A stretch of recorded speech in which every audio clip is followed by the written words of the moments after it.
Buenas noches a todos. Muchas gracias a ustedes por estar en este día difícil, porque la lluvia es muy intermitente y eso hace muy difícil el traslado por la ciudad. Sin embargo, pues estamos aquí todos juntos, muy contentos para trabajar esta muy interesante mesa, que es el maíz transgénico y el nuevo gobierno. Nuestra mesa va a estar encarnada por 4 especialistas en torno al problema de la cuestión agraria y también en torno al problema de la cuestión del maíz transgénico. Le damos un aplauso a Adelita San Vicente Tegui,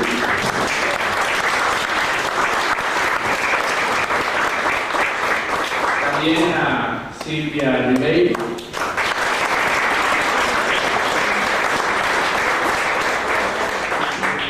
a Ana Lidia y Víctor Suárez.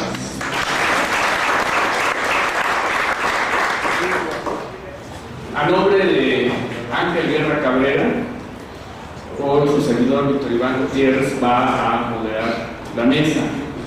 En un primer momento, cuando estábamos armando este panel, nosotros considerábamos que era muy importante y muy urgente para los tiempos que se avecinan, dado a esta disyuntiva de carácter histórico en el que se presenta este nuevo gobierno, dado todos los antecedentes previos de una dinámica agraria subordinada, dependiente, fracturada por toda la serie de políticas neoliberales y por el Tratado de Libre Comercio, y que con esta nueva oportunidad que muchos de nosotros logramos observar en el nuevo gobierno de López Obrador, sin lugar a dudas requiere una reflexión detenida, mesurada, analítica, en torno a la serie de dimensiones que competen precisamente a este gobierno respecto al problema agrario y respecto al problema del maíz transgénico.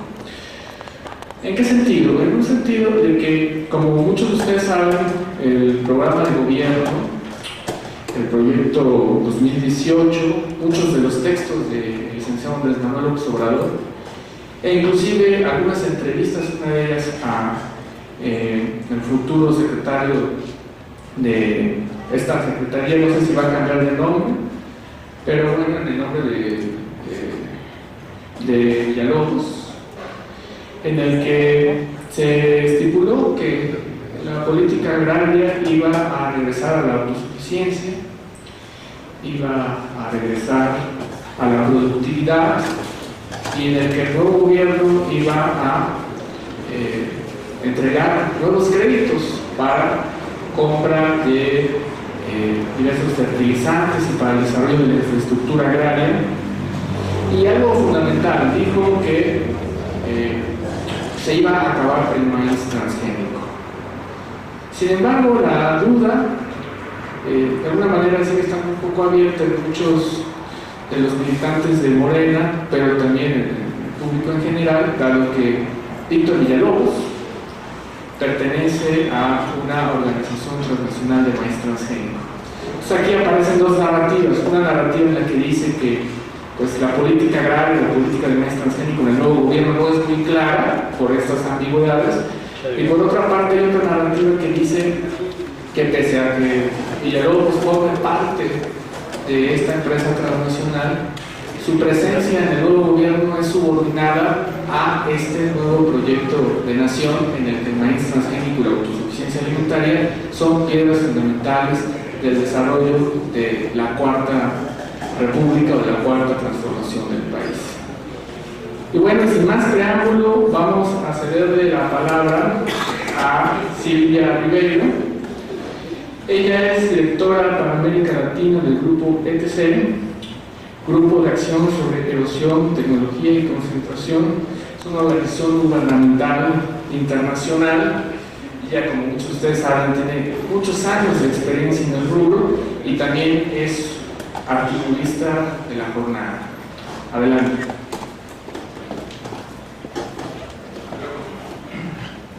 Gracias. Sí, bueno, buenas tardes a todas y a todos. Gracias por estar acá a la Casa LAM, la jornada, por organizar este debate, o bueno, o lo que sea, mesa. Con un tema que realmente estoy segura que a todos los que están acá les preocupa, pero además que le preocupa a muchísima, si no a toda la población de este país. O sea, que es el tema del maíz. O sea, podríamos, y creo que durante esta charla lo vamos a hacer, vamos a hablar de varios aspectos, digamos, que tienen que ver con el campo, pero si hay un tema que es de extrema sensibilidad, yo diría para toda la población, es el tema justamente del maíz, porque el maíz aquí no es un alimento, el maíz es muchísimo más que un alimento. No solamente porque México es el centro de origen, que es una definición muy técnica, y aquí fue donde nació el maíz, ¿verdad?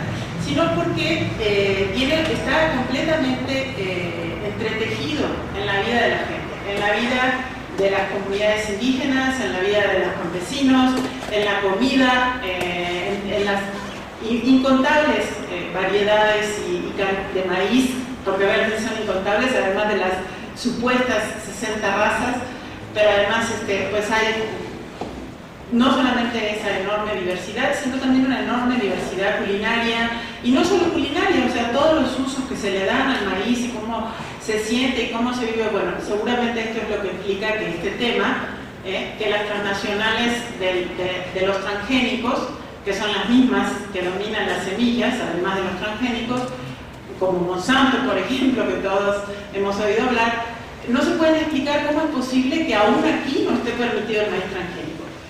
Porque además México es una de las, creo que en este momento es algo así como el cuarto importador de semillas de maíz transgénico, pero también de semillas de maíz.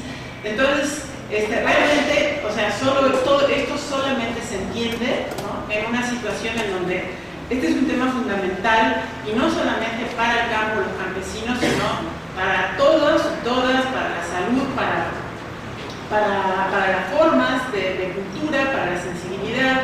Entonces, por eso que ha sido defendido no solo por todas las organizaciones campesinas y además indígenas, sino además por consumidores, intelectuales, artistas, estudiantes.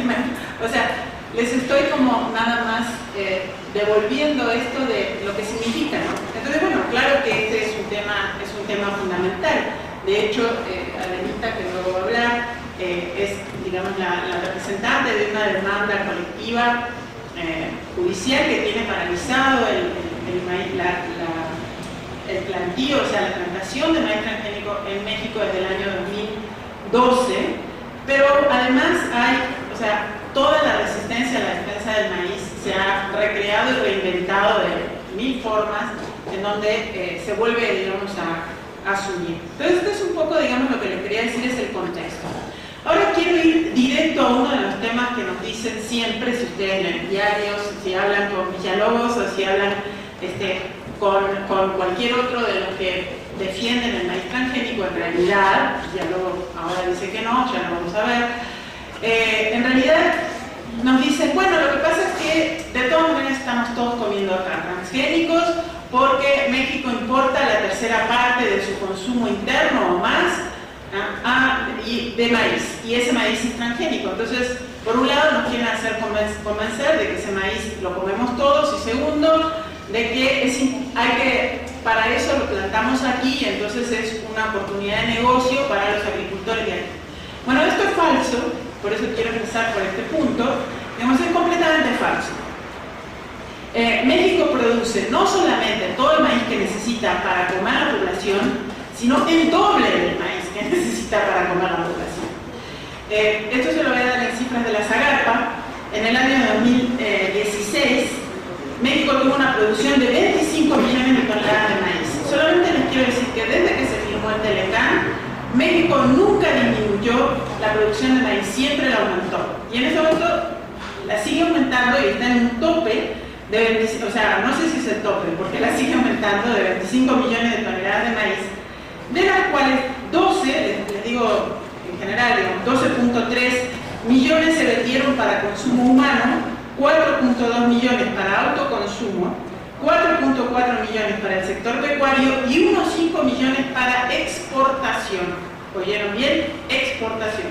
O sea que, por un lado nos dicen de que México está importando, pero por otro lado resulta que está exportando, ¿no? Entonces, lo que México en este momento, digamos, como país, la cantidad de maíz que se mueve dentro del país es aproximadamente, es más de 30 millones de toneladas, les dije que se produce 25, se acerca a 35 millones de toneladas, y esa diferencia es lo que se importa. Pero la pregunta es, ¿quién lo importa y a dónde va? Esa es la pregunta. Y el tema es que ese maíz que se importa, lo importan empresas transnacionales o nacionales que a su vez son transnacionales, como por ejemplo Maceta, como por ejemplo Bachoco, algunas otras, pero también transnacionales aquí como Cargill, que importan maíz de Estados Unidos solamente porque es más barato, y lo importan porque es más barato, porque tiene dumping en Estados Unidos, o sea, está subsidiado de formas indirectas, pero además lo importan para criar en forma industrial cerdos y pollos, con lo cual, y eso sí, a partir del Telecar, han logrado desplazar una gran cantidad de los criadores pecuarios de este país, porque es un negocio transnacional. Entonces ustedes pueden decir, bueno, pero los pollos y los cerdos también se comen, ¿no? Entonces es para comida. No, bueno, el problema es que no ha aumentado en gran cantidad la producción de cerdos y pollos, pero lo que sí ha aumentado la cantidad de transnacionales que dominan esos sectores. Entonces lo que hubo fue, por un lado, un desplazamiento, y por otro lado, antes hay leyes, ya desde los años 80, que dicen que México no podía usar maíz para alimento animal. Eso, estoy hablando de leyes de los años 80. Eso por el significado que tenía, digamos, el maíz.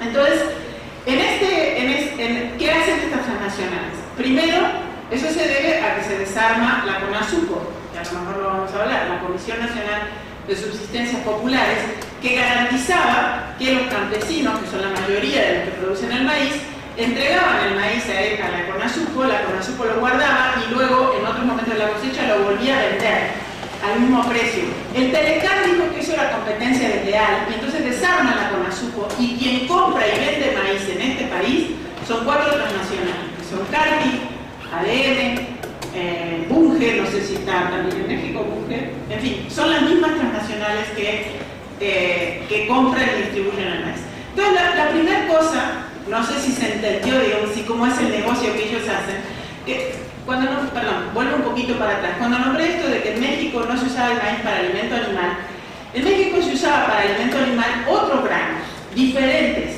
por ejemplo sorgo y otros, que se producían en diferentes lugares del país.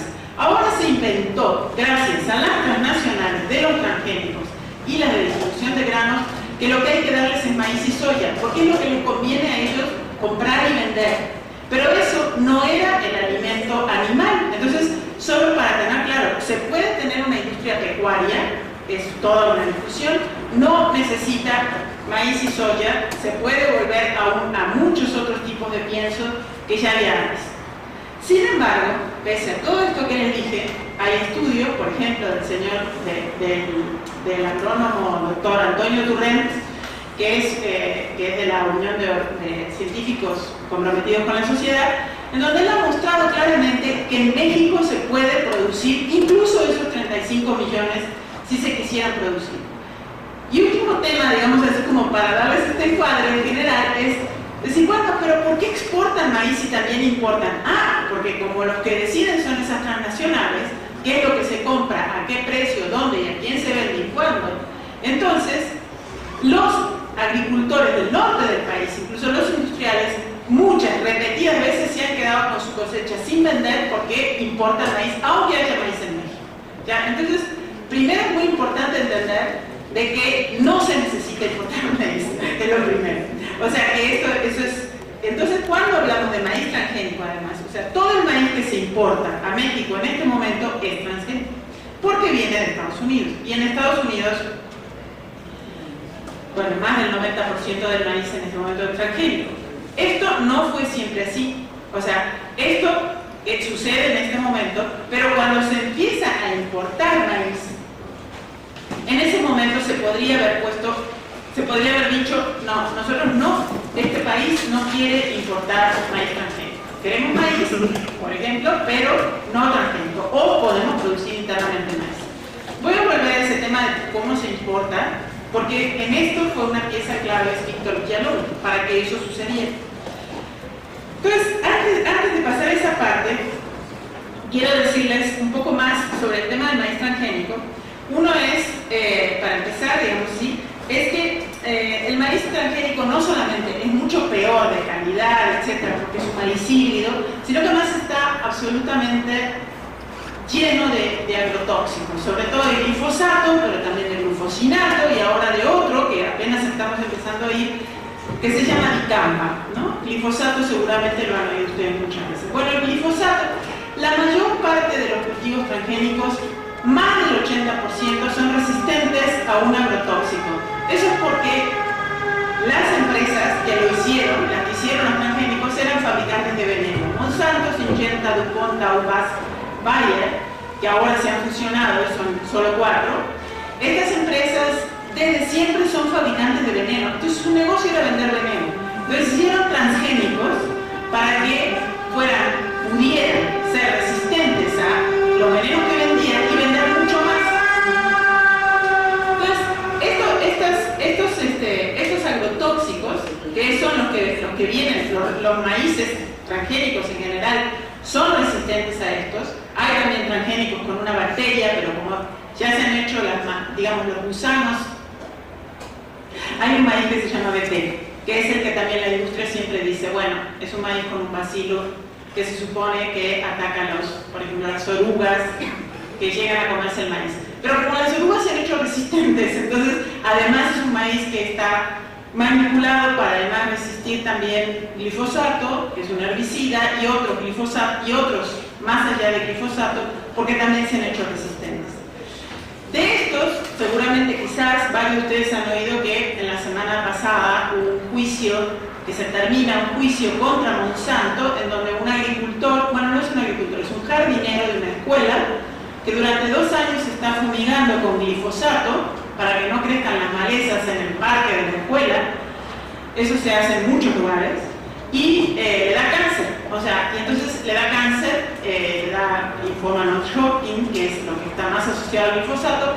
Se hace un juicio y después de más o menos 2 años de juicio, acaban de sentenciar la semana pasada que Monsanto debe pagar $289 millones a esta persona, no solo porque esta persona le haya dado cáncer, sino porque además esta persona llamó a Monsanto y los abogados lograron demostrar con estudios que Monsanto tenía en su poder y documentos desclasificados que Monsanto sabía de todos los daños. Entonces, en realidad, lo que se le culpa a Monsanto es que sabía que estaba haciendo daño. Ahora, el glifosato, según un estudio de la UCS, está en muchísimos alimentos procesados de este país. Entonces, una de las primeras cosas que tenemos que tener claro es, no se trata solamente del maíz, se trata de una agricultura que tiene que replantearse totalmente, por razones de salud, por razones de dependencia con las transnacionales, el uso de los agroquímicos, de los agrotóxicos. Y los transgénicos además son su mayor exponente, ¿no? Porque están diseñados para eso. Quiero entonces ahora pasar, digamos, a otro aspecto, que es, digamos, de lo que tiene que ver con el tratamiento del maíz transgénico. En el nuevo gobierno, en el que ha sido elegido por una cantidad absolutamente extraordinaria de votantes en este país, y que seguramente la mayoría de ellos, esto es algo que especulo, pero yo creo que tampoco quieren transgénicos, hay 2 figuras que son extraordinariamente notorias y que ponen en juego, digamos, o sea, cuestionan realmente la honestidad de todo ese proyecto. Uno es Alfonso Romo, el otro es Víctor Villalobos. Ambos son promotores, no solamente promotores, son diferentes. Uno es un empresario, el otro yo le llamaría un operador, creo que es lo que le va mejor, digamos, ¿sí? O sea, Villalobos no es un empresario, es un operador de las transnacionales. Aunque él ha dicho públicamente que no le pagan, entonces se deduce que ha trabajado gratis. Eso es. Entonces, de todas maneras, un operador de las transnacionales por las cosas que ha defendido, por las actitudes, por los lugares en donde ha estado. Entonces les quiero nombrar algunas de las cosas de estos dos personajes. Bueno, primero Alfonso Romo, como todos saben, es un empresario mexicano. No solamente, él no está directamente en el tema de la agricultura dentro del gobierno, es, digamos, un poco peor. Él es coordinador en este momento, podría pasar a ser el encargado de todo el gabinete. Pero él viene de la agricultura, por eso no se puede tener esta discusión sin hablar de un personaje como Alfonso Romo. Alfonso Romo, además de empresario y además de haber desde hace muchos años, desde hace más de 2 décadas, trabajado él en su empresa en el tema de transgénicos, era además el propietario de la empresa Seminis, que era la semillera de semillas de hortalizas más grande del planeta, era la quinta en semillas en total, y esta empresa se la vendió a Monsanto. Y después de que le vendió la empresa a Monsanto, Romo se quedó trabajando durante 3 años en la empresa. O sea, no es que se la vendió a Monsanto y no tuvo nada que ver, no. Había una relación en la que él sigue en eso. Y cuando esta venta no es solamente decir, uy, se la vendió a Monsanto. No, es que además eso le dio a Monsanto acceso a las colecciones de maíz, de agave únicas que había dentro de Seminis, que eran mexicanas, por supuesto, pero además también a todas las otras semillas de hortalizas, muchas de origen mexicano, porque hay muchas más cosas que son mexicanas además del maíz y el agave, que son de origen mexicano, y que Monsanto entonces pasa a apropiarse de ellas, digamos, a través de comprar Seminis. Seminis además, con el dinero que Romo vende su empresa, con ese dinero él lo invierte en otra empresa en Estados Unidos que se llama, en inglés, Synthetic Genomics, se llama genómica sintética, y es una empresa que crea Craig Venter, que es un científico empresario absolutamente falto de escrúpulos, no del tiempo caracterizable también de Craig Venter, pero él por ejemplo, Craig Venter fue el que secuenció el genoma humano. Él estaba en el equipo público de secuenciamiento del genoma humano y cuando vio que podía hacer negocio se separó, hizo su propia empresa y se llevó todos los datos del secuenciamiento público y lo hace en forma privada. Bueno, esta es a la persona a la que Romo le invierte el dinero que saca de Seminis después de pagar X deudas, se la da a Synthetic Genomics, donde él sigue estando, es todavía parte del directorio. Entonces él tiene además intereses ahí, en esta empresa que es de biología sintética. Y Romo, por otra parte, entonces, decide invertir en otra empresa que tiene en México, que se llama Agromod, que digamos, él siempre tuvo sus negocios en Chiapas, y él sigue con esta empresa que es de agrobiotecnología, y él le llama de biología sintética, pero que no es de exactamente los mismos transgénicos. Es de ingeniería genética en parte, pero por ejemplo los agaves y otras cosas que está produciendo es con otra tecnología que se llama micropropagación y que no es transgénico. Se los digo nada más porque no es que sea un transgénico directamente. Sin embargo, Romo en esta empresa es una manera de promover lo que luego se nota en todo el modelo que él promueve, pues un tipo de agricultura que es extraordinariamente tecnificada, que se basa en que no promover la autosuficiencia, ni la autonomía, ni el control, ni de las semillas, ni de los árboles, ni nada, sino de que siempre haya que ir a volver a comprárselos, qué casualidad, a su empresa. Esto en el caso, por ejemplo, él produce semillas de papaya, semillas no produce ninguna. Lo único que produce son las plantas de papaya, que son las que a su vez venden. Entonces, resulta muy llamativo, digamos, y cuando se habla de que van a plantar 1 millón de árboles, que luego estoy seguro que otros lo van a, es parte, digamos, del proyecto que se anuncia de López Obrador, mucha gente ha dicho, le van a comprar a él. Los árboles podrían ser papayas o palma, que también produce micropropagados. Ahora, si bien no son transgénicos, son formas de producción que están completamente fuera de la autogestión, de la posibilidad de los propios agricultores campesinos de manejarlo. Es una forma, por un lado, de tecnificar y de uniformizar el campo, ¿no? Entonces, de uniformizar la producción en el campo. La uniformidad tiene un problema grave. Por ejemplo, esta empresa Agromod ya fue denunciada varias veces en Estados Unidos, una de las cuales comprobada, porque sus papayas además tenían salmonela. Bueno, esto sucedió en el 2011, hay una nueva acusación en el 2017. Esto sucede posiblemente por la forma de producción y el hecho de que todas las plantas son iguales, y porque son, digamos, clones o a partir, digamos, no son clones, pero se llama cultivo de tejido, pero es a partir de la misma planta. Y entonces, por lo tanto, lo hace mucho más sencillo. Bueno, yo creo que Romo es, digamos, un personaje clave en todo eso. Pero lo que realmente no se entiende es por qué está Víctor Villalobos en el puesto. Víctor Villalobos es una persona, bueno, como dije antes, es un operador de las transnacionales. No les dije algunas anécdotas de Alfonso Romo, y perdón, les voy a nombrar. No sé si todos leyeron el artículo que sacó Luis Hernández en la jornada del 14 de agosto, entonces a lo mejor no lo quieren saber, ¿verdad? No quieren que se lo repita otra vez, no quieren que le diga que el propio Romo dijo que entró a estudiar agronomía para ver si podía terminar con el artículo 27, que es el que garantiza la propiedad social de la tierra, ¿no? Que lo dijo exactamente, o sea, que entró a agronomía para ver cómo podía tratar de determinar eso, que además habla de los indígenas en México y les llama tribus, ¿no? Que son gente que hay que quiere ayudarlos a que se conviertan en buenos mexicanos. Bueno, eso lo dijo él, pero también, entre otras cosas, por ejemplo, hizo negocios con Augusto Pinochet, y lo cita Luis Hernández, está la cita además en extenso en la jornada, en donde él sostiene que cómo es posible que se haya enjuiciado a Pinochet si además habría que haber enjuiciado a Salvador Allende, que es un asesino. Bueno, esto es Alfonso Romo, esto es el secretario no es secretario, es el coordinador, digamos así, del gabinete. Entonces, bueno, realmente es un problema, digamos, tener a Alfonso Romo en este rol.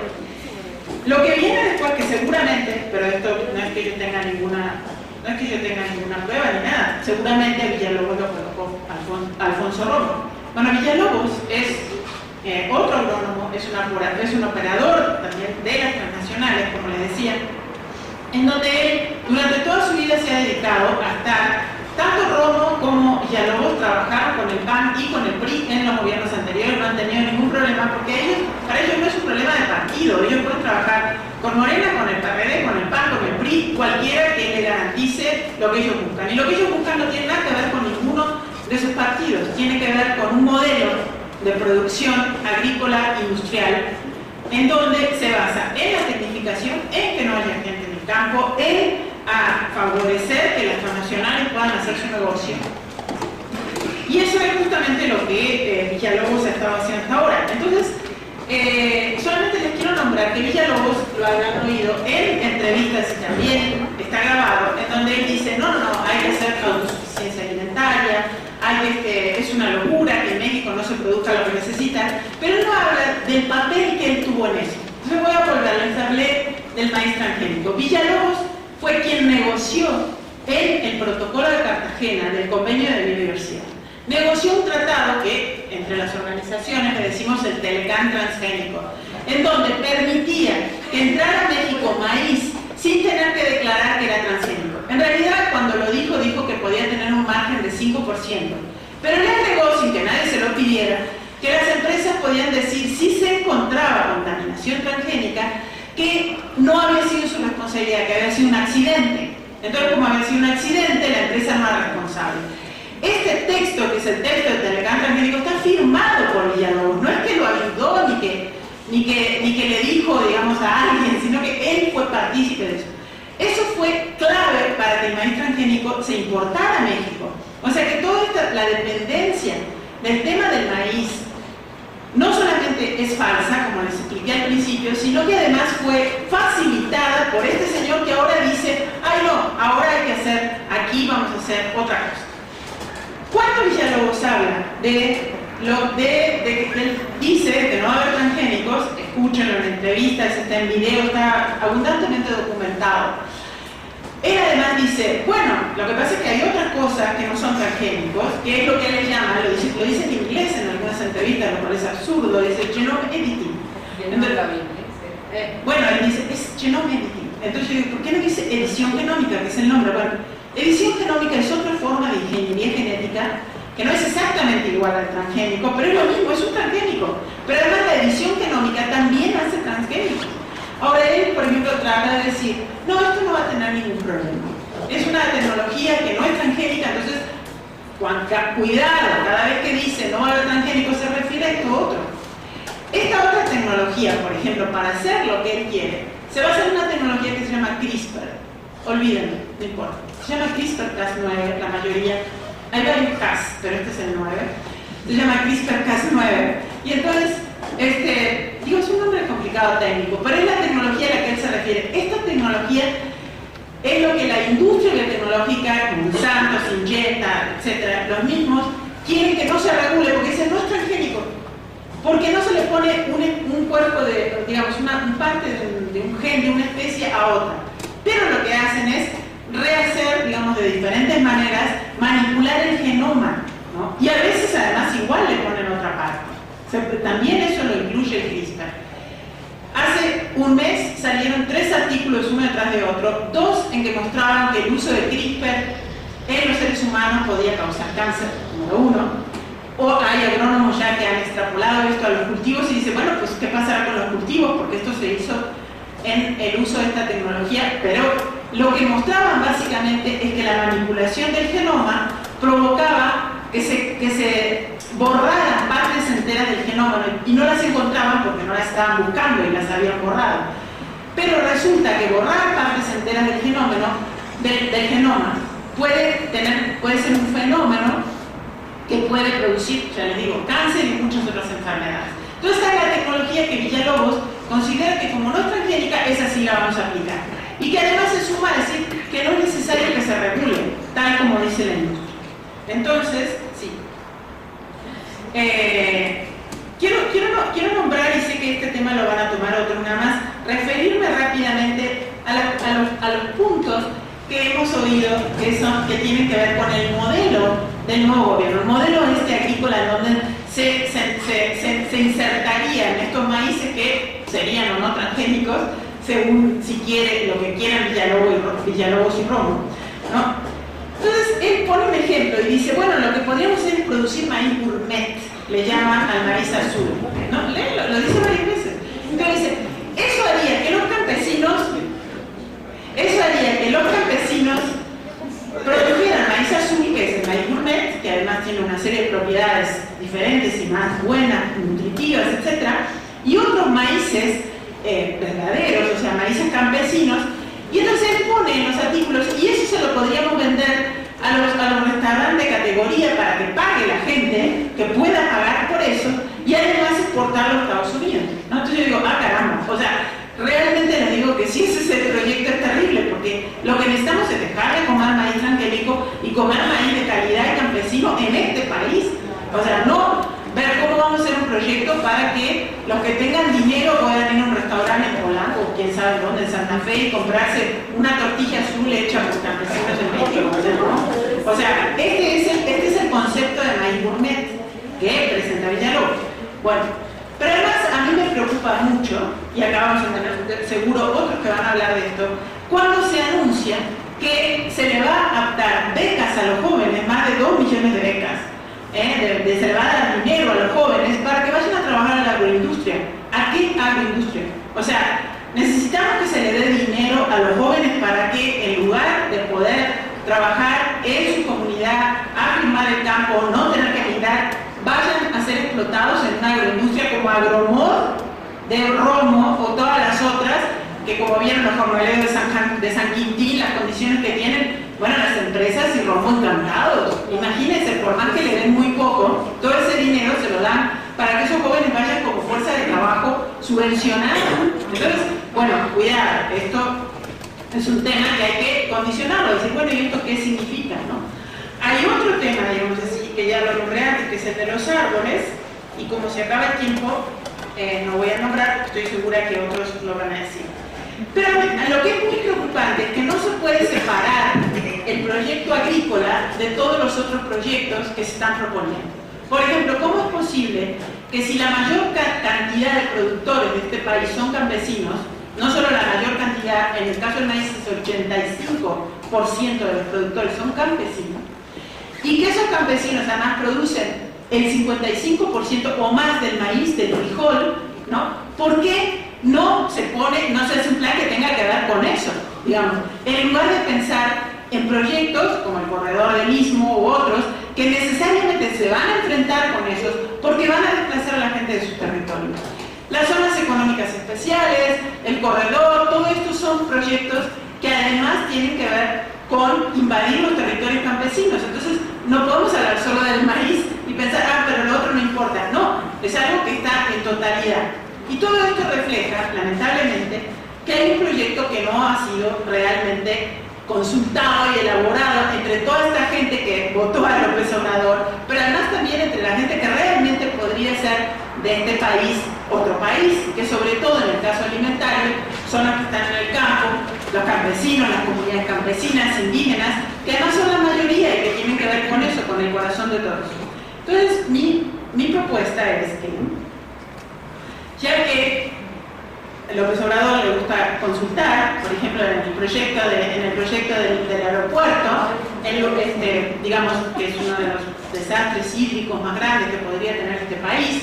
En ese proyecto, por ejemplo, se va a consultar. Bueno, yo digo que se ponga a consultar la presencia de Romo y de Villalobos en el gobierno. Y que vote toda la gente. A ver, si realmente quiere que...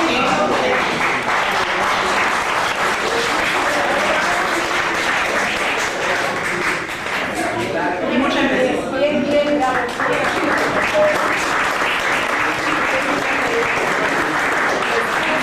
Muchas gracias a Silvia Rivero por esta muy ilustrativa ponencia. Y ahora vamos a darle la palabra a Adelita San Vicente Tello.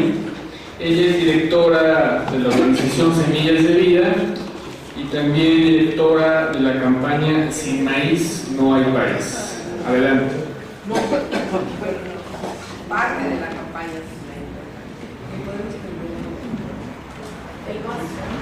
Bueno, muchas gracias. Soy parte de la campaña Sin Maíz No Hay País y de la colectividad demandante, el representante de la colectividad demandante. Y bueno, yo agradezco mucho, Iván, ha hecho una mesa histórica, realmente estoy muy contenta porque es una mesa pues muy interesante con distintos puntos de vista dentro de un común que tenemos, creo, los que estamos en esta mesa, que es la defensa del campo, la defensa de los transgénicos, y bueno, ahora con la suerte de estar en el gobierno y la mayor alegría es no estar hablando después de Ana Lilia, que es una oradora, nuestra senadora, que es una gran oradora y que no me tocó hablar después de ella, porque siempre habla tan bonito. Y bueno, yo hice esta pequeña presentación, pero sobre todo porque quiero mostrarles algo, pero hace unos días yo escribí en la jornada un artículo que le llamé de la semilla a la tortilla, y un poco lo que yo trato en ese artículo de mostrar es que esto que se le ha llamado los nuevos colonialismos del capital, que es esta nueva forma en que opera el capital en esta nueva fase, ha buscado apropiarse de todo el sistema agroalimentario, desde la semilla hasta la tortilla. Entonces, esta defensa que hacemos de nuestro maíz transgénico que empieza en la semilla, pues no solo es la semilla, lo hemos dicho, lo dice ahorita Silvia, no solo luchamos contra los transgénicos, sino contra todo el modelo. Entonces sí, pues cuando Villalobos dice no va a haber transgénicos, pues tampoco estamos muy en paz, porque sabemos que el sistema en sí ha sido cooptado por el gran capital, que desde hace muchos años, desde una cita que se ha repetido mucho, del secretario de Guerra de Nixon, que dijo, no necesitamos armas, controlemos la alimentación del mundo. Y en los últimos años es lo que hemos visto en el mundo entero, el mismo modelo de alimentación con las mismas consecuencias en todo el mundo, y México pues es un gran ejemplo de este modelo que pues no voy a profundizar, pero hoy podemos decir que la evaluación del TELCA es obesidad, hambre y migración. Entonces, simplemente en esos tres números la resumimos. Y cuando hablamos de México, pues México tiene un papel muy importante y los grandes capitalistas mexicanos. Este es un artículo maravilloso que se llama Las 10 hermanas del campo, Y pues entre estas 10 hermanas ahí están Bimbo, Maseca, Sigma. Sigma son todos los embutidos que se venden, que ahora hasta han puesto como pequeñas tiendas como Oxxo para vender salchichas de pésima calidad. Su carne es parte de ese mismo bachoco, por supuesto. Y bueno, la denuncia que hace este artículo es que en 2008, por ejemplo, estas 10 empresas recibieron 43% de los recursos de Zagarpa, de los subsidios que ellos hagan. Entonces, después hubo una serie de artículos, no sé si los recuerdan, en el Universal, en que se denunciaba cómo se le daban subsidios a grandes políticos priistas, incluso a narcotraficantes. Entonces, bueno, es un poco así, muy grandes rasgos, lo que pasa. Hace el 25 de julio salió esta nota en La Jornada, nos muestra que Gruma ha aumentado 10% sus ventas en el segundo trimestre del año, con sus ventas en la producción de harina de maíz, tortillas, gas. Algo que ha hecho Maseca con nuestro país es obligarnos a todas y todos a comer no tortillas, sino un cartón espantoso, y que nuestro alimento básico haya perdido la calidad que Cristina nos puede platicar muchísimo, y seguramente lo ha platicado en esta mesa y no me detengo. Pero entonces, lo que quiero decir es que las transnacionales no solo estamos contra Monsanto, sino las transnacionales mexicanas tienen un gran poder, son transnacionales porque uno puede encontrar Maseca en todo el mundo, están exportando a todo el mundo, Bimbo está en toda Latinoamérica, y seguramente, no lo sé muy a ciencia cierta, pero seguramente el resto, bueno, ahí en esa lista estaba todavía Corona, la cervecería Corona, que tuvieron a bien venderla, ¿no? Y rápidamente, dando grandes saltos mortales para que el tiempo no me pase el tiempo y podamos oír a Ana Lilia y a Víctor con detenimiento, pues en ese panorama hay que ver nuestra producción de la pequeña agricultura. En estos números que nos ha brindado Héctor Robles, un compañero que ha estudiado muy detenidamente los números para llegar a esta, que es importantísimo, a la caracterización de la pequeña agricultura, de la agricultura de pequeña escala. Ahora él está haciendo nuevos estudios, pero bueno, esta está definida porque producen en menos de 5 hectáreas. Y estas unidades manejan el 71%, el 70%, para decirlo rápido, de la producción agrícola en México. Producen el 39%, casi el 40% de los alimentos. Esto es muchísimo. O sea, decir el 40 es casi la mitad. Estamos hablando de maíz, ahorita les muestro maíz, pero estamos hablando de frutas, de tabaco, de azúcar, de café. Es casi todo lo que comemos. Si hacemos así rápidamente, decimos casi 50% de los granos que nos alimentan son importados y 40% lo produce la pequeña agricultura. Los granos solo están produciendo el 10% con el 40% de los subsidios. Entonces la balanza está un poco desequilibrada. Y el gran día del triunfo, el 1 de julio, cuando estábamos todos felices en el Zócalo y esperando que los que habían dicho que se iban, no se fueron, no se fueron. Fuimos al aeropuerto y no se fueron. Entonces, siguen aquí. Y eso lo tenemos que entender, que no va a ser de un día para el otro, que tenemos mucho trabajo por delante. Perdón. En esto de la agricultura, en el caso del maíz, el maíz es, pues bueno, ya lo hemos dicho aquí muchos, lo dice Silvia, lo hemos dicho en esta mesa muchas veces, la gran historia de éxito que es el maíz, con una historia de evolución y manejo, de mejoramiento en manos campesinas.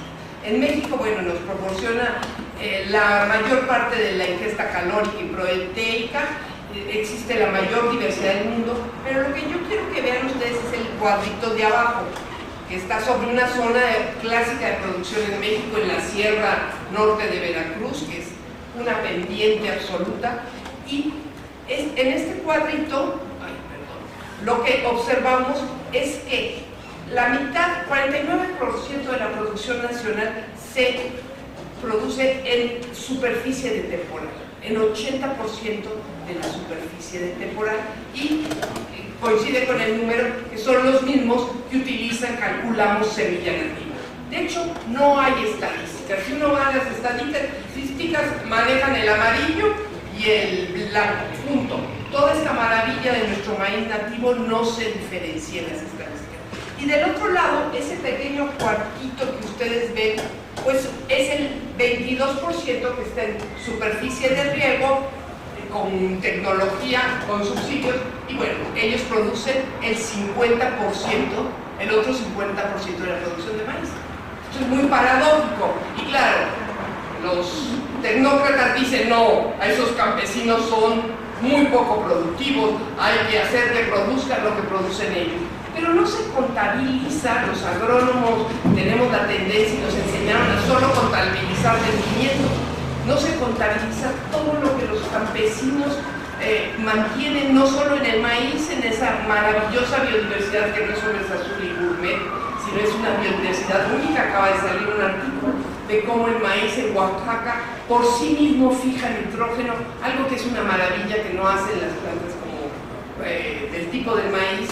En fin, y ya alguien ya lo escribió un artículo y dice que ya es su invento casi, ¿no? Ante eso estamos.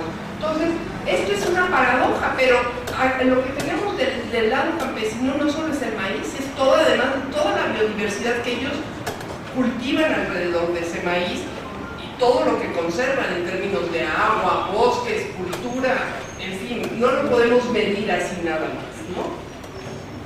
Y bueno, rápidamente en estos saltos que estoy dando, pues la sociedad, ¿qué hemos hecho? Bueno, lo más importante es lo que hacen los vecinos, por supuesto, pero la sociedad hemos hecho lo que decimos una milpa.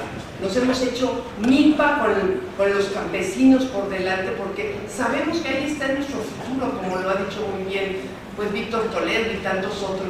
Ese modelo civilizatorio es el futuro. Y en este Día del Maíz que celebramos, por ahí está Cristina Barros, por ahí está Elena Bulla, y muchos campesinos de muchas regiones del país, y Enrique Olvera, un gran chef.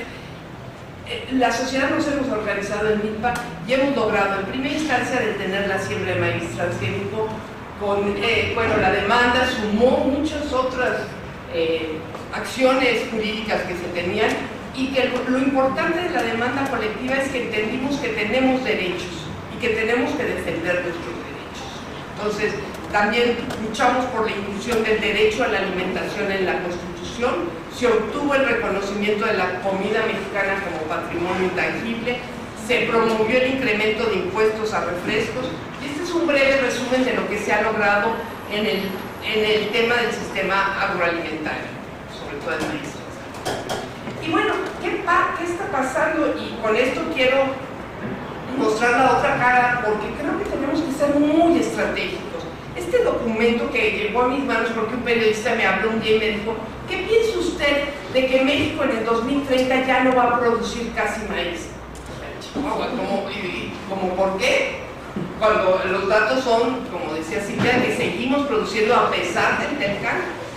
Me dice: pues mire, este documento, y entonces les presento este documento, porque sí, son de esos documentos que hace el gobierno y que van, y se llama Plan Nacional Agrícola 1730, es una acción de largo plazo al año 2030, habla del papel del rector del Estado en el desarrollo nacional como un facilitador de la actividad productiva que llevarán a México a ser un país productivo.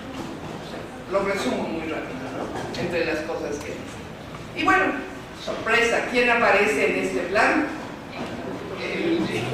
El señor Monsanto, nuestro, tristemente, y yo creo que son las contradicciones que hay que entenderlas de fondo, ¿no? Y bueno, ahí está Víctor Villalobos con su visión que él tiene. Hay que lograr un incremento en los rendimientos de las superficies que hoy están destinadas para él. O sea, él es un tecnócrata y quiere, también de todo lo que puede hacer, pero él quiere aumentar el rendimiento y con menos agua y para más gente, ¿no? La brecha se debe reducir con tecnología e innovación. Y ahí cabe, pues, todo. Transgénicos ya digo que no, pero pues, la siguiente tecnología y lo que sigue y lo que sigue y lo que sigue. Y bueno, el de FAO en el mismo sentido, diciendo que México es una potencia agroexportadora, ¿no? Ya lo oímos de Peña, lo que somos unos grandes agroexportadores. Este plan pues se basa en el Plan Nacional de Desarrollo y sus objetivos y metas, ¿no? Esto es muy importante por lo siguiente que les voy a decir. Y esta que habla del propósito, la seguridad alimentaria, la visión, pero vean el objetivo: generar una visión de Estado sobre la producción nacional sustentable de los cultivos estratégicos. Desarrolla 38 cultivos estratégicos que son, por supuesto, los de agroexportación, estableciendo políticas regionales que aumenten la productividad, siempre es su concepto de agrónomo, conforme a los requerimientos del mercado. Nuestra comida y nuestro no importa. Lo importante es el mercado, compañeros, recuérdense. Todo, nos vamos a morir de hambre, pero vamos a estar exportando papeles. Entonces, bueno, las líneas generales van todas en el mismo sentido. Aquí por aquí de repente sí dice fortalecer la productividad de los pequeños productores. Hay que subir el rendimiento, ¿no? Entonces, voy al maíz directamente, habla del maíz. Perdón, está pincelado porque lo copié tal cual. Y aquí está la gráfica que el periodista me dijo. Y fíjense ustedes en la segunda línea, que es producción deseable, millones de toneladas, uno es blanco y otro amarillo, como les decía, pero en la segunda fila, como quien dice, para 2016, 18, 16, 24, 16, 2030. Va a disminuir la producción de maíz y también el consumo, como ven. Y el día que el periodista le dije, deja leerlo, le digo, discúlpame, esto no es una predicción, es una planeación, es lo que quieren hacer. Y creo que tenemos que pensarlo y cómo vamos a trabajar por ello, contra ello, ¿no? En el otro sentido, en esa defensa. Como dijimos, una de las cosas que ganamos como sociedad organizada fue el derecho universal a la alimentación. Está en el artículo 4 constitucional y dice: toda persona tiene derecho a una alimentación nutritiva, suficiente y de calidad. Diría Cristina que le faltó culturalmente adecuada. Bueno, pero así está en la Constitución y es un derecho y es universal. No solo los ricos tienen derecho a comprar comida orgánica sobre carne. Todas y todos tenemos ese derecho. Y dice que será a través en el 27, que será a través del desarrollo rural integral y sustentable que el Estado garantice el abasto suficiente y oportuno de los alimentos básicos que la ley establece. Entonces, vamos a defender este derecho. Ya tenemos este derecho.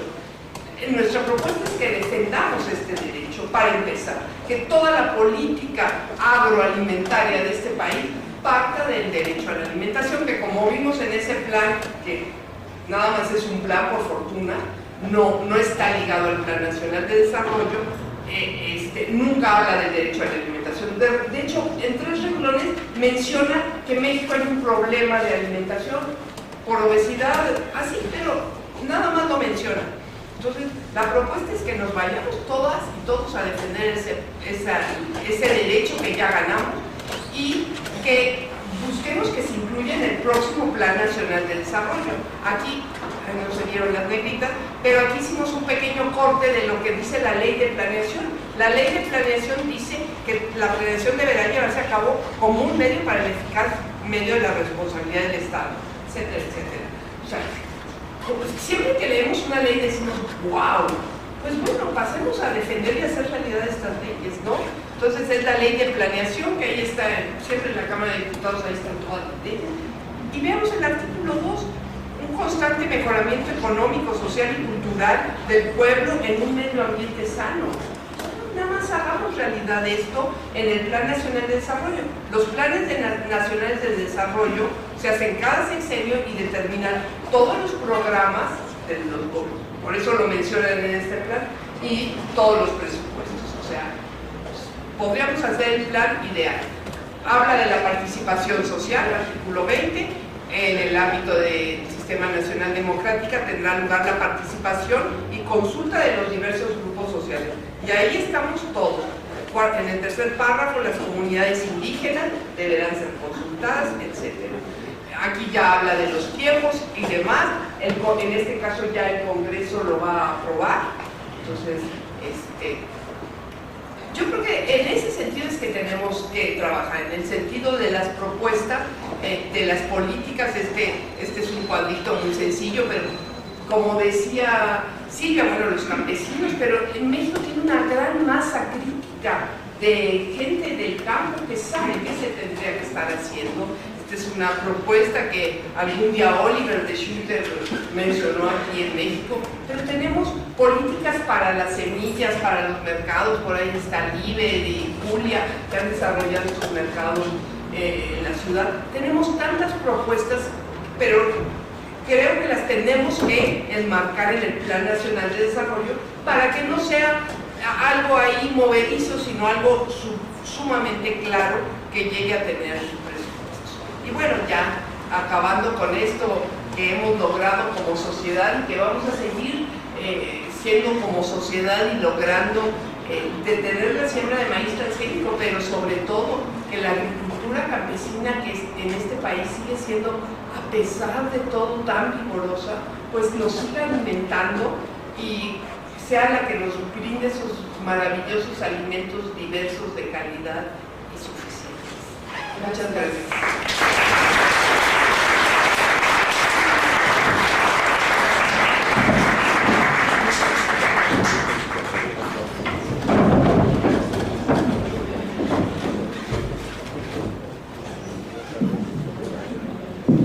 Muchas gracias a Adelita San Vicente Tello por esta exposición tan didáctica y clara acerca del maíz transgénico. Ahora vamos a darle la palabra al ingeniero Víctor Suárez. Él es asesor de la ANEC y él es una sugerencia por parte del licenciado Andrés Manuel López Obrador para ser subsecretario de la Secretaría de Autosuficiencia Alimentaria perteneciente a la Zagarpa de este nuevo gobierno que comenzará el 1 de diciembre. Adelante.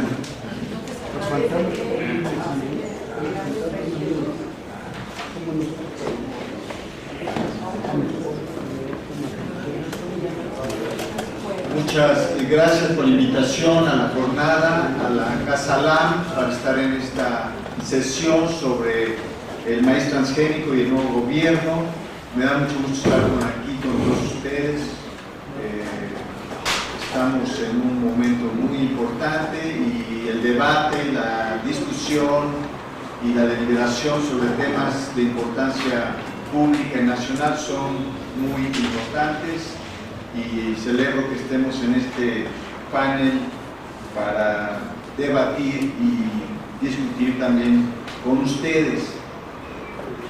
Lo primero que quiero comentar es que si alguien no sabe quién ganó la elección presidencial, informo que quien ganó la elección presidencial fue el licenciado Andrés Manuel López Obrador, y lo hizo de la manera más contundente que haya existido en la historia contemporánea de este país, y lo hizo sin ninguna alianza con ningún poder fáctico.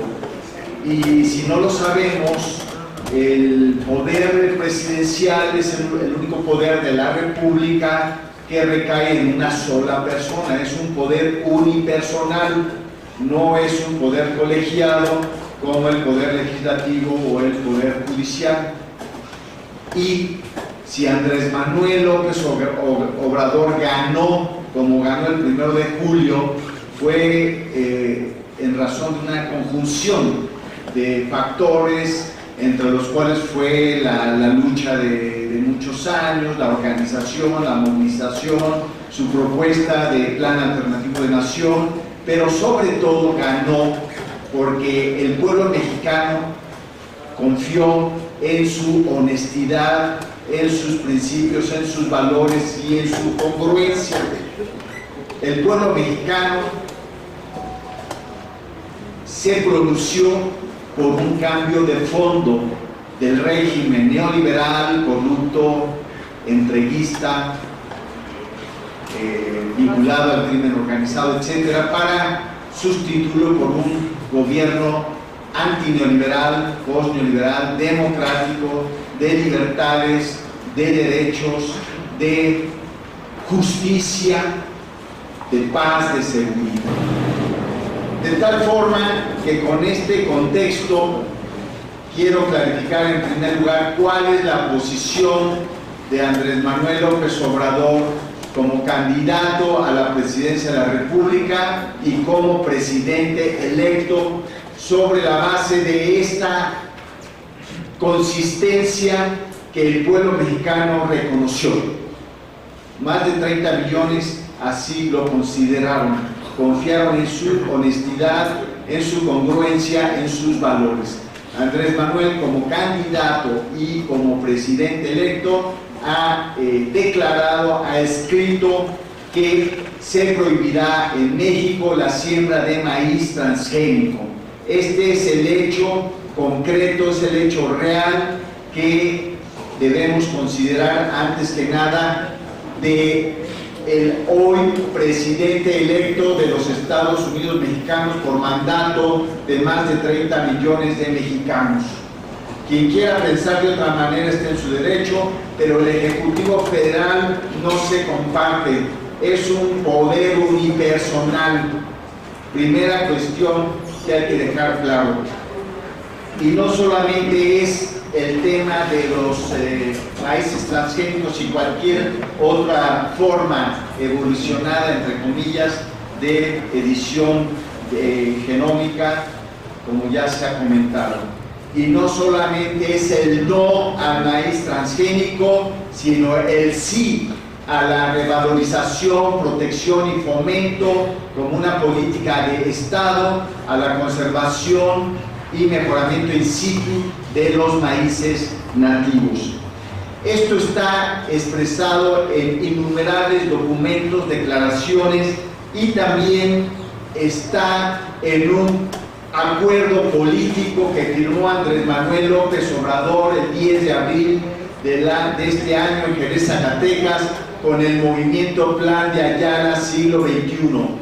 En ese documento, Plan de Ayala Siglo XXI, para el rescate del campo y la soberanía alimentaria, entre otros puntos, Andrés Manuel se comprometió a prohibir la siembra de maíz transgénico en este país y promover, revalorizar la agricultura campesina, los maíces nativos y un tránsito hacia otro modelo agroalimentario en el país. Están los documentos a la vista, a consideración de que quien quiera ver hechos y no elucubraciones, y no pronósticos futuristas que no tienen ningún sustento en los hechos. Segundo punto que quiero comentar: el gabinete de Andrés Manuel López Obrador y quienes integran la Comisión de Bioseguridad sobre organismos genéticamente modificados, que son responsables, entre otras cosas, de dar opiniones sobre los permisos de siembra comercial o experimental o piloto de cultivos transgénicos. En la Secretaría de Salud, el licenciado López Obrador ha propuesto al doctor Jorge Alcocer. Es un doctor absolutamente comprometido con la salud de los mexicanos, con una visión ética, nacionalista y abierta y claramente opositor a la siembra de maíces transgénicos. Doctor Jorge Alcocer, que además será parte de la Comisión de Bioseguridad sobre organismos genéticamente modificados. ¿Quién estará en la Secretaría de Medio Ambiente y Recursos Naturales? Josefa González Blanco, opositora a la siembra de maíz transgénico.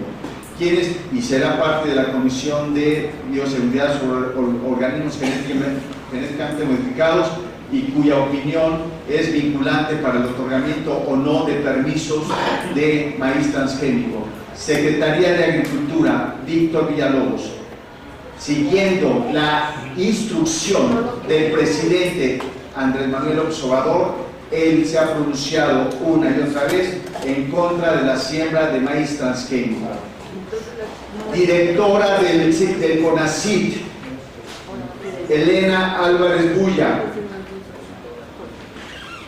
a cuya entidad está sectorizada la Comisión de Bioseguridad. No sé si ustedes conocen quién es la doctora Elena Álvarez Bulla, y una activista científica en contra de los maíces transgénicos y otros cultivos de la biotecnología en manos de los monopolios. Así que tenemos que ser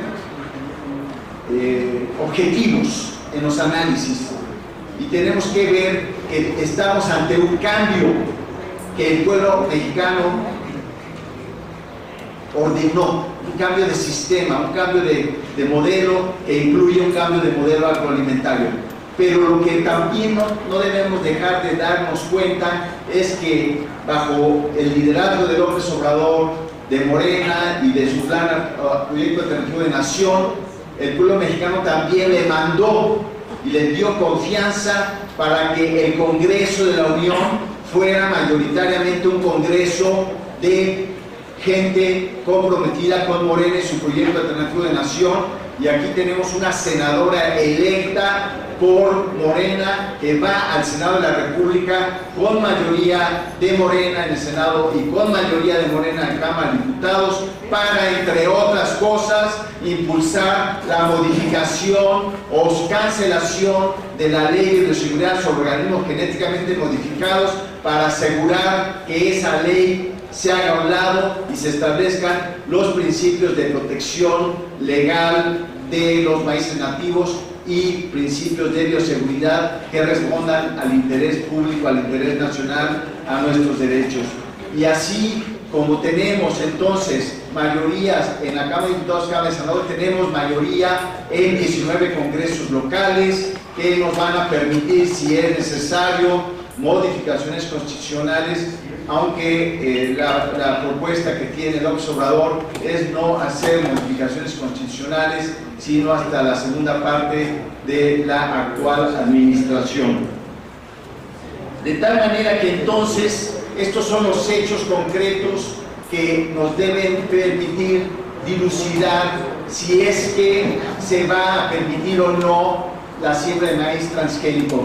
Quien quiera no ver la realidad y quien quiera ver que quien manda en el Ejecutivo Federal es Romo y Villalobos, pues es que no entiende lo que es el sistema político mexicano y no entiende que Andrés Manuel López Obrador llegó sin alianzas con ningún poder fáctico, solo con el pueblo organizado, pronunciándose en una insurrección nunca antes vista contra el viejo régimen. La decisión de Andrés Manuel está clara, la decisión en su gabinete está clara y no hay ninguna duda posible. Y no solamente es el punto de concentrarse en el no a los transgénicos, porque esa sería una cuestión superada desde mi punto de vista, y criticar a la vieja administración, ya la criticó el pueblo mexicano con su voto el 1 de julio. Toda la política del viejo régimen se va a la basura y hoy nuestra tarea es construir una nueva política agroalimentaria y construirla entre todos, gobierno, movimientos sociales, Congreso, Poder Legislativo y, no digo otro cuarto pilar, que es el partido Morena, 4 pilares para impulsar la cuarta transformación. ¿Y qué estamos planteando más adelante? Sentar las bases de un nuevo modelo de agroalimentación, un nuevo sistema de agroalimentación. No solamente es no a los transgénicos, ese es un tema superado, que hay que perfeccionar, La tarea es perfeccionar esa decisión política. ¿Cómo? Asegurar que la demanda colectiva, la Secretaría de Medio Ambiente y la Secretaría de Zagarpa dejen de tener la posición como la tiene hasta el día de hoy a favor de los monopolios de la bioseguridad. Esto formalmente lo vamos a poder hacer hasta el 1 de diciembre. Lo que importa es hacia adelante cuáles son los ejes de la construcción del nuevo sistema agroalimentario. 1. Política de autosuficiencia alimentaria en lugar de dependencia alimentaria. Si esto no se considera, producir en México nuestros propios alimentos, y producir en México nuestros propios alimentos principalmente a nivel de la agricultura familiar comunitaria y de pequeños y medianos productores. Este es el primer cambio. Segundo, transitar de un sistema de producción de revolución verde a un sistema de producción agroecológica.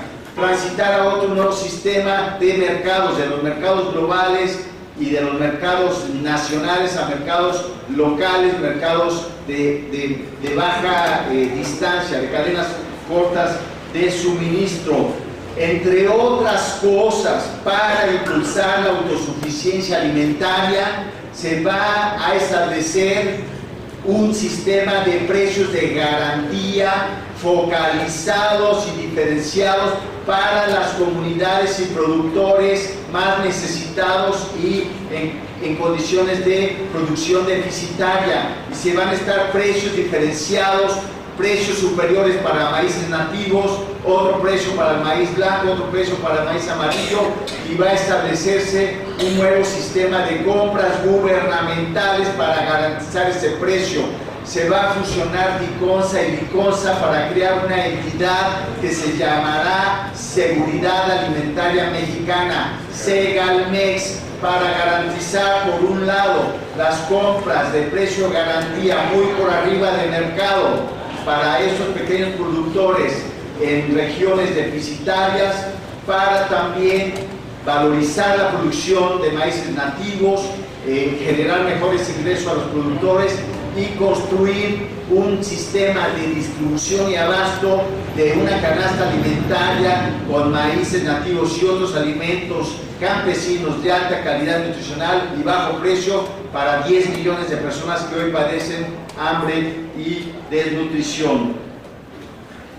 Y con coordinación con un grupo de científicos y académicos en los que está el doctor Pasca, el doctor Turren y otros científicos, se está trabajando una política de Estado para la conservación y mejoramiento de los maíces nativos y en general de toda la agrodiversidad nativa de México. Esto es parte de un cambio que tiene que ver con la recuperación de soberanía alimentaria, soberanía energética, los dos pilares de la recuperación de la soberanía nacional. Producir en México nuestros propios alimentos con campesinos y con respeto a la agrodiversidad nativa y con tránsito a la agroecología, y producir en México nuestros propios hidrocarburos y nuestras propias gasolinas como parte de una estrategia de recuperación de la posibilidad del Estado mexicano para impulsar el desarrollo. Hay muchas tareas para concretar esto. La tarea apenas empieza, el 1 de julio es el principio de la transformación. Adelante hay una serie de transformaciones. El punto de hoy es la transformación, de la construcción de lo nuevo. Lo viejo hay que dejarlo atrás. Es muy fácil criticar lo viejo, eso ya lo criticaron 30 millones de mexicanos. Hoy nuestra tarea es construir lo nuevo y tenemos en el tema de transgénicos varias tareas. Primero, el acuerdo del Ejecutivo Federal formalizado para la prohibición de los permisos de siembra comercial de maíz transgénico y a partir del 1 de diciembre, no antes, emitir las posiciones que correspondan a las defensas jurídicas que ha emitido Zagarpa y Semarnat en torno a la defensa colectiva para apuntalar la demanda colectiva y contribuir de esta manera a que el gobierno no esté del lado de los monopolios, sino del lado de la demanda colectiva. Por otro lado, hay iniciativas para modificar la ley de bioseguridad sobre organismos genéticamente modificados.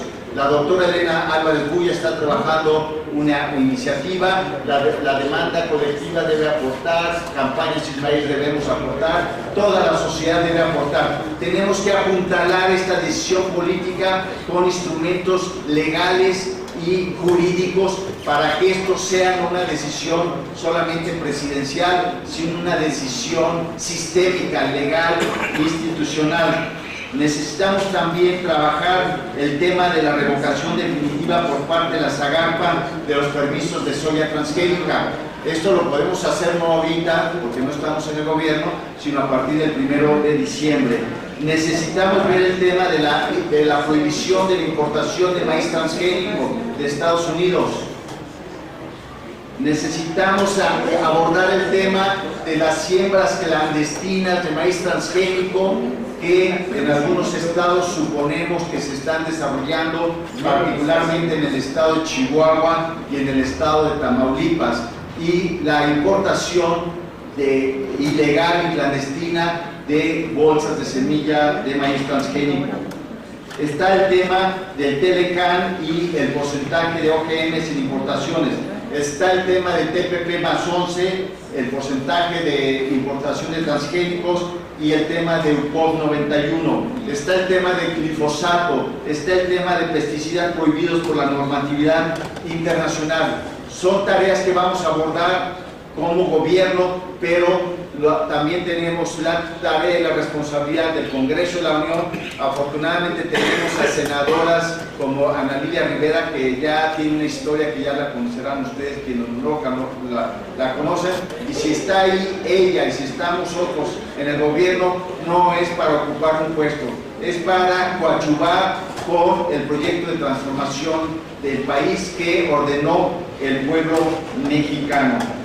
Entonces, lo que quiero terminar es decirles, la lucha apenas empieza y ya ganamos. Hay personas que probablemente no se han dado cuenta, pero ya ganamos. Ganamos una parte del poder, el poder político, no menor, el poder del Ejecutivo Federal, el poder del Congreso de la Unión, el poder de... Ganamos 5 gobiernos, incluyendo esta Ciudad de México, 19 congresos locales. La función de este poder político que hemos acumulado es, junto con el movimiento social, seguir acumulando poder para llevar a cabo 2 transformaciones: la distribución del poder económico hacia la sociedad y una parte recuperarlo al Estado para cumplir los fines sociales y de interés nacional, y la distribución del poder de las decisiones con democracia directa, democracia popular, democracia local. Un tema central de esta transformación es el fortalecimiento de la propiedad social de la tierra, el respeto de los territorios y los recursos territoriales por ejidos, comunidades y pueblos indígenas, y también recuperar la centralidad de los ejidos y comunidades como nuevas formas de gestión económica, social, ambiental y de gestión de territorios y de seguridad del 51% del territorio nacional. Así que, compañeros y compañeras, esta es la posición del gobierno de Andrés Manuel López Obrador respecto al maíz transgénico. La decisión está clara, el pueblo mexicano confió en Andrés Manuel López Obrador, por eso más de 30 millones votaron por López Obrador. Ante todo fue sus principios, sus valores y su congruencia, y hoy la tarea es no estar esperando a ver qué hace o qué no hace Andrés Manuel López Obrador y su gobierno. El tema es que todos tenemos una tarea para seguir adelante, no solo en el tema de transgénicos, que hay que perfeccionar, como dije, en varios planos, como ya lo comenté, sino en el cambio del sistema agroalimentario y nutricional del país hacia otro sistema del que todos compartimos, en el marco de la construcción de un nuevo poder y de un nuevo régimen anti-neoliberal, post-neoliberal, soberano, democrático, de libertades y de paz. Si eso no es importante, y tampoco es importante rescatar a 2.3 millones de jóvenes y caricaturizar que ese programa es para servir a las empresas de romo, es una caricatura fácil que no tiene nada que ver con la realidad y no sirve para un debate serio al respecto. Muchas gracias.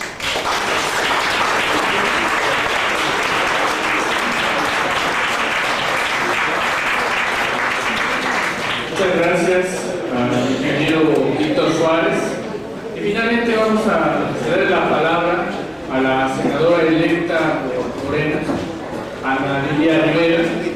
Ella tiene más de 20 años de experiencia en diversas organizaciones sociales en defensa del maíz nativo. Fue diputada local por escala, ahora es senadora electa, y pues es una prueba muy clara de que en el poder legislativo Morena va a tener una voz que no está a favor del país. Adelante. Buenas noches, estimadas mexicanos, mexicanas. Me da mucho gusto compartir con ustedes esta mesa y quiero agradecerle a Casa Alam, a la jornada que nos ha hecho el favor de invitarnos, porque tenemos mucho que compartir con ustedes, no solamente por lo que estamos viviendo en este momento, con una necesidad profunda de ver que las cosas cambien, sino también luchar contra el escepticismo, unirnos los mexicanos en torno a esta gran oportunidad que costó 100 años construir. El dolor del pueblo de México solo lo entendemos los mexicanos, que hemos vivido aquí, jóvenes o viejos. El 1 de julio votamos por darle una oportunidad al pueblo de vivir por primera vez lo que nos tardamos en vivir. La Constitución de 1917, legado de la Revolución Histórica de 1910, dice, este país se gobernará con una forma democrática. Su forma de gobierno será basada en el poder del pueblo, el demos pueblo y el kratos poder. El régimen que aún no ha muerto, al que combatimos en diferentes generaciones, a los que nos tocó el 1 de julio llegar y poner en el momento histórico que nos tocaba la oportunidad al pueblo de México de reconstruir la nación. Y eso no va a ser fácil, ni lo va a hacer un hombre, ni lo va a hacer una generación. Por eso agradezco a esta mesa esta gran oportunidad que nos da, porque antes de nosotros muchos demócratas murieron y muchos de nosotros no estaremos para lo que nuestros hijos vendrán a seguir caminando hasta decir, logramos realmente que en el México nuestro haya democracia, porque ganamos una elección, pero todavía nos falta tener verdaderamente un pueblo democrático, instituciones democráticas, y por supuesto eso tiene que ver con incluso algunas decisiones que se han tomado para que algunos personajes incómodos ante el pensamiento ideológico de muchos de nosotros esté hoy ahí. Yo no quiero minimizar la crítica porque siempre es importante escucharla, siempre, porque eso es lo que nos mantiene alertas ante los que han sido los enemigos de nuestro pueblo. El enemigo que en México y en el mundo hay es la codicia humana. Dijo Gandhi, que nuestro planeta es tan generoso que da para todos, pero para los avariciosos nunca será suficiente. Entonces, la avaricia de este modelo inhumano, brutal, neoliberal, que se cobijó muy bien en un sistema corrupto que le permitió al Estado fusionarse con estos grandes capitales y con estos intereses y llegar a hacer políticas sociales y de Estado que finalmente favorecieron a unos cuantos en perjuicio de muchos de nosotros. La larga travesía por llegar al 1 de julio todavía la tenemos que completar los mexicanos, porque es a los que nos duele y es en las manos de nosotros en quien va a estar más adelante lo que hay que cambiar y hay que seguir vigilando. Yo quiero pedirles con humildad, y la humildad se los dice una campesina que hoy es senadora, porque este gran movimiento le permitió a una mujer sin privilegios de apellido ni de clase social ser en su estado la primera mujer que hoy ocupa una senaduría representando los intereses del pueblo, que no es de la élite, que no trae compromisos políticos vulgares, deshonestos, que represento con mucha dignidad a la gente de la que nací, con la que trabajo todavía, con quien he construido en mi estado cooperativismo, mercados alternativos, apoyos sociales de una banca que hemos generado entre nosotros y que decidimos formar nuestros propios bancos de alimentos de reserva de maíz nativo, porque sabíamos que no podíamos confiar en el régimen ni en las leyes, por muy buenas que fueran, porque en este país tan corrupto no todo cambia por el derecho ni sin el derecho, porque no está garantizado por el Estado el respeto a la ley. Y si los ciudadanos no nos organizamos en torno a nuestros intereses y los defendemos más allá del gobierno, no entendemos entonces el país en el que vivimos y no podríamos entender que la transición todavía va a durar muchos años más en lograrse. Apenas hemos ganado una oportunidad y llegamos tarde además. Nos tardamos un siglo en llegar a esta oportunidad. Por supuesto, nuestro país ha firmado tratados de libre comercio. En esta nueva modalidad de globalización, en esta nueva modalidad donde los mercados se han apoderado de nuestras semillas, de nuestras tierras, del agua, incluso hasta de nuestras enfermedades que hoy no las generan, para poder tener el acceso de todos los mexicanos hoy enfermos que les compran sus grandes o pequeños, como sean, medicamentos en las ciudades. Nos alimentan mal, nos enferman y luego nos venden sus tratamientos médicos carísimos. Y si tú ves la marca de las semillas que nos dan a los campesinos a través de las secretarías de agricultura de los estados, te encuentras los negocios que ha hecho con estos grandes monopolios agroalimentarios. Entonces hoy esta oportunidad que le hemos dado a nuestro pueblo es la de ponernos de pie y empezar a combatir esos intereses que nos están acechando y nos están cercando. No los vamos a acabar de un día para otro. Y cuestionar hoy al licenciado Andrés Manuel de por qué tiene allí a Villalobos y por qué tiene ahí a Romo, tiene que ver con la necesidad de poder tener esta oportunidad, porque los que al menos vivimos el fraude del 2012 y del 2006 con él, que en el caso servidor es el único por el que he votado, mi edad me permitió votar por él desde entonces, entender la lucha, conocer a mi país y decirles, podríamos no haber despertado si no hubiera don Andrés Manuel políticamente hecho lo que tenía que hacer. No creo que Villalobos haya sido el personaje por el que votó el pueblo de México, porque si él hubiera sido el candidato seguramente no hubiera ganado.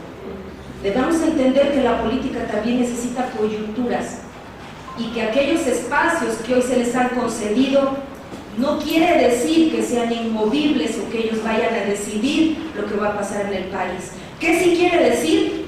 Que no debemos confiarnos y que debemos estar alerta y que debemos estar cuidándolos y que entonces entendamos que en este país hay tres poderes y que el poder que le hemos concedido a nuestro presidente es muy grande, pero el poder que le han concedido ustedes a las cámaras es tan grande como el que él ejerce, y que en esa distribución de poderes, en ese equilibrio de poderes, habemos muchos senadores. Y quiero decirles, compañeros, que vine hoy aquí a esta reunión porque a partir del miércoles, jueves, viernes vamos a discutir nuestra agenda, y en la agenda llevamos la mano hablando de la agenda legislativa contra las leyes que autorizaron la entrada de organismos genéticamente modificados en México, y no me refiero solo al maíz, que vamos a discutir la ley de semillas vigente en México, que incluso criminaliza el intercambio de semillas históricas que hemos hecho los campesinos a lo largo de nuestra historia,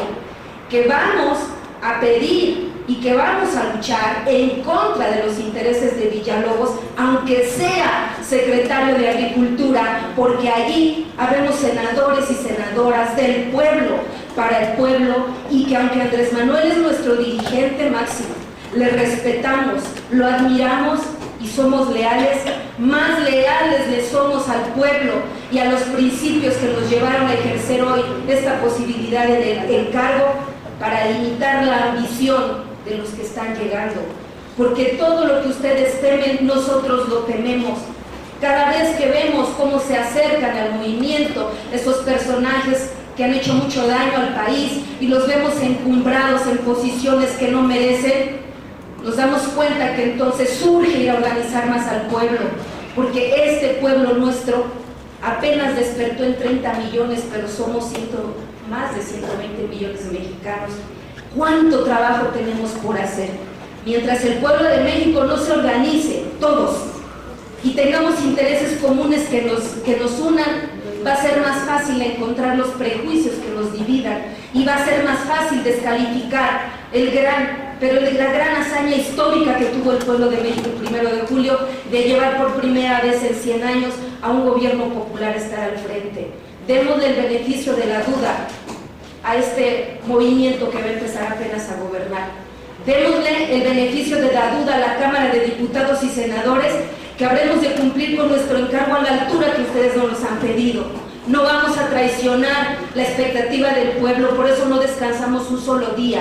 Vamos a vigilar no solamente a Villalobos, sino a los gobernadores, a los presidentes municipales, a los magistrados de los tribunales, por supuesto a la Suprema Corte de Justicia y a sus ministros, porque esto que ustedes nos han puesto en nuestras manos es apenas fincar los cimientos de la nueva nación y del nuevo México.